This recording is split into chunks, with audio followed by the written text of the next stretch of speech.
Hello everyone. Let's continue with where we have left, right? So we have made use of the same table here.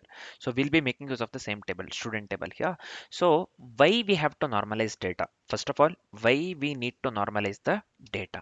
So normalization, what it does here is it avoids the data duplication. It avoids the data duplication. That is the reason we'll be going with the normalization, right?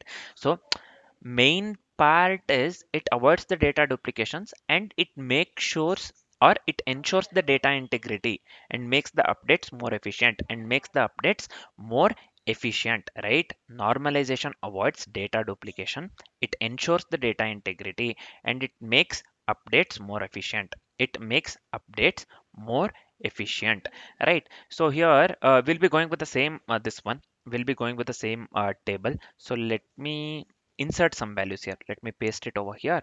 So now we are inserting some values to the student table, right? So now we have this one, student ID, name, course name, and the instructor name as parameter. ID I have given one. This one is Amit. So I have given DBMS Dr. Mehta, right? So same thing. Name itself, this one is different, except this thing. Course name as the instructor name is same. DBMS and this one Dr. Mehta.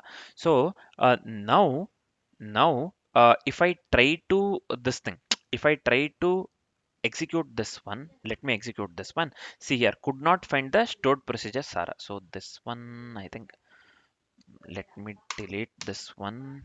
Let me execute this one again. There is already an object named student. Yeah, we already have the object named student in the database, so I don't have to go delete that one again and show it, right? So we already have the, we are just making use of the same student table from the previous video, right? So I'll be making use of the same table, man. I'll be making use of this same table. Now the output is completion time. We uh, have got this one, right? What do we call completion time? We have got a particular output, nothing but the output is one row affected. So output is one row affected means we have successfully um, sorry, I just wanted to say that two students have enrolled in the same course. This one, Amit and the Sara, they have enrolled into the same course here. They have enrolled into the same course and they have the same instructor details that is told twice, that is stored twice. Here you can clearly see here, right?